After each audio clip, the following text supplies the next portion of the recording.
I'm going to start as Muslims do in the name of God, in Alhamdulillah, wassalatu wassalamu ala Rasulillah. To proceed, my dearest brothers and sisters in humanity, peace be with you. Today I'm going to be talking about a miracle of the Quran. It's a very special miracle, and it is the linguistic and literary miracle of the Quranic discourse. Now, before I get into that, I really want to discuss what do we mean by a miracle, because traditionally in Western philosophy, if we read the likes of David Hume, he actually talked about a miracle in the following way, and he said it is a breaking of a natural law. And he actually had a contention to this because he said, look, natural laws are what? They're just patterns that we perceive in the universe. There are inductive generalizations of patterns we perceive in the universe. We take a particular set of pattern or of the pattern, we assume it's always going to be the same. And therefore, if something breaks that pattern, does it really mean it's a miracle? No, it doesn't. It's very incoherent, isn't it? Because maybe it's an exception to the pattern, or we haven't been looking hard enough. So the point is, it's an incoherent perspective of what miracles are. I think from the Islamic philosophical perspective, the following definition of a miracle is far more coherent. Now, in Islam, we describe a miracle as an act of impossibility. Now, what we mean by impossibility is not informal logic. What we mean is that we can't find a natural explanation when we exhaust all natural explanations for a particular event. Let me give you an example. The Quran talks about Moses, Musa alayhi salam, upon whom be peace. And this is similar to the other traditions like Christianity, that Moses spoke to the Pharaoh.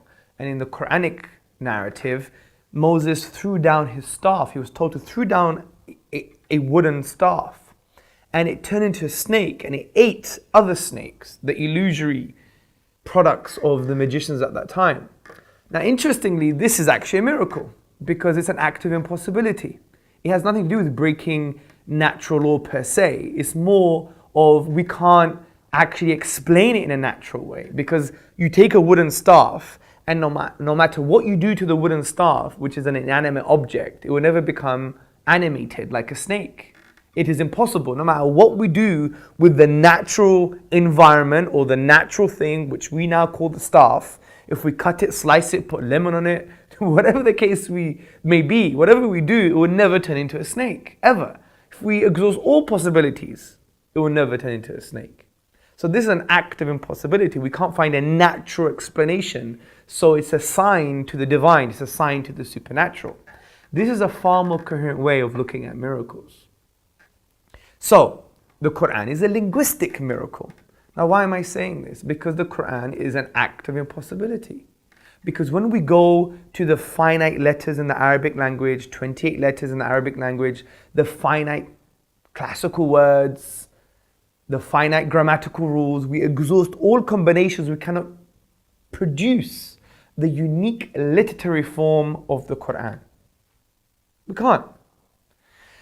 Now, this whole argument actually stems from the Quran itself. For example, in Surah Baqarah, chapter the cow, which is the second chapter, in the 23rd verse, the Quran says, وَإِن كُنْتُمْ فِي رَيْبٍ مِّمَّا نَزَلْنَا عَلَىٰ عَبْدِنَا فَأْتُوا بِسُورَةٍ مِّن مِثْلِهِ وَادْعُوا شُهَدَاءَكُم مِّن دُونِ اللَّهِ إِن كُنتُمْ صَادِقِينَ.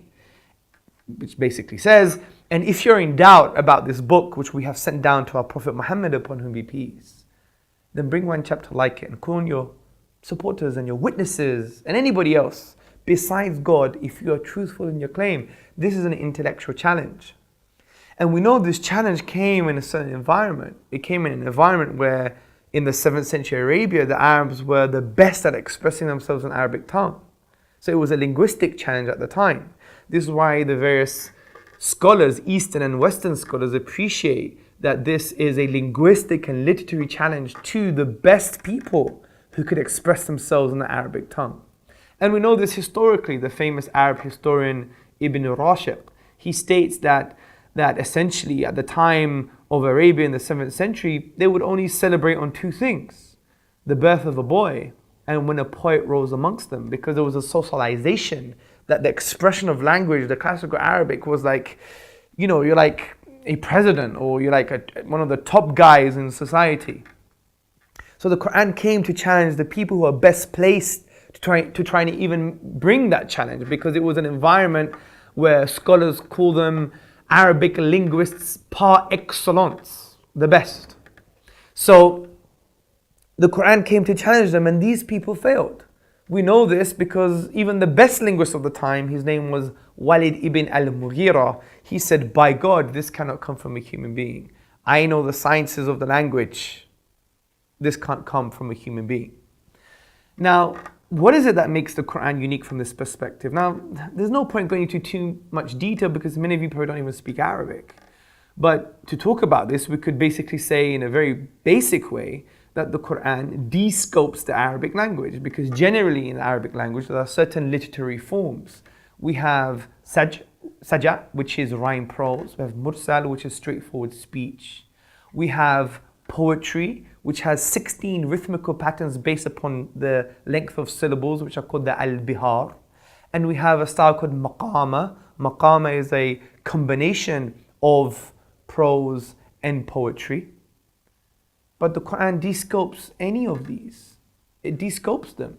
Because the Quran is not poetry. You can't take any chapter and the totality of each chapter corresponding to any of the al-bihar, the rhythmical patterns of poetry. We know it's not maqama because in maqama, there is a distinct difference between its use of prose and poetry. It doesn't intermingle, whereas the Quran has this unique intermingling. If we read the works of Professor A.J. Arbery, he said the Quran is a unique fusion of prose and poetry. Also, we know it's not straightforward speech because the Quran is full of embellishments, full of rhetoric and eloquence and rhythm. And also we know it's not saja, it's not rhyme prose, because rhyme prose is quite defined. If we read the works of Devin J. Stewart, the Arabist and the scholar, he writes in the Encyclopedia of the Quran and in other places that rhyme prose is defined by having an end rhyme, by having an accent-based rhythmical pattern. The pattern is based on the stress, just like nursery rhymes. Ba, ba, black sheep, have you any wool? That's an accent-based rhythmical pattern rather than it based on the syllable. And also the definition of rhyme prose has a concentrated use of rhetorical devices. Now, the Quran transcends this because it has far more rhetorical devices than any other known form of rhyme prose. And it de-scopes structurally various features of rhyme prose. So it's a unique piece of literature. It's a unique literary form. This is why we have the likes of Professor Bruce Lawrence from Duke University. In his book, The Quran, a Biography, on page number 8, he says, Quranic verses as tangible signs are expressive of an inexhaustible truth. They signify meaning laid within meaning, light upon light, miracle after miracle. We have Professor Martin Zamet from the Netherlands. He said, notwithstanding pre-Islamic poetry, the Quran is the most eminent written manifestation of the Arabic language. We have Professor Neil Robinson in his book, it's an amazing book, Discovering the Quran, a contemporary approach to a veiled text. He has a whole chapter containing the dynamic style of the Quran, which in the Arabic tradition is called iltifat, which is this referencing, shifting in the Quranic discourse that it far transcends any other known Arabic discourse. And we have Reverend R. Bosworth Smith in his book Muhammad and Mohammedanism. He said, the Quran is a miracle of purity of style and of wisdom and of truth. So the point here is that there is almost a valid, authentic testimony coming from people who have the tools to assess the Quranic Arabic. So it must be a miracle because the best people who knew how to speak and articulate themselves in the best possible way in the Arabic language failed to challenge the Quran. So it's an act of impossibility. Because it's not only a unique literary form, but no one has been able to challenge and replicate this unique literary form.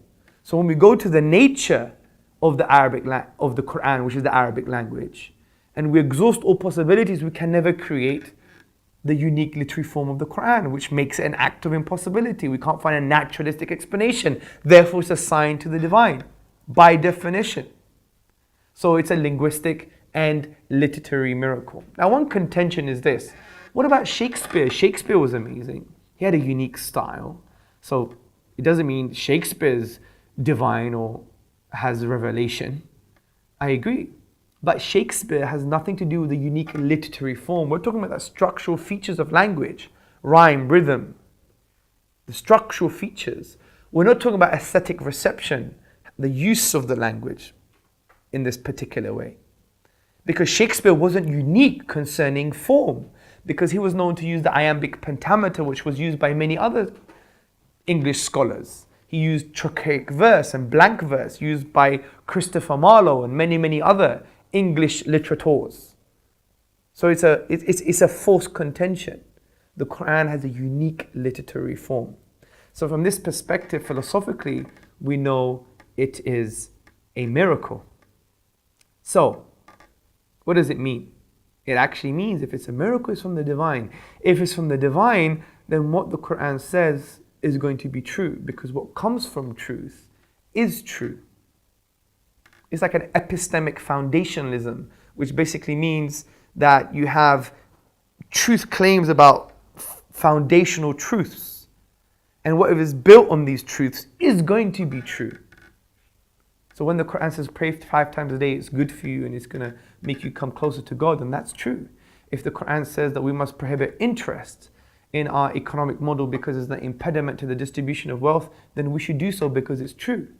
Don't get me wrong, we could assess these rationally as well. But this is the easiest way. It came from God, then it's going to be true. Thank you very much for listening.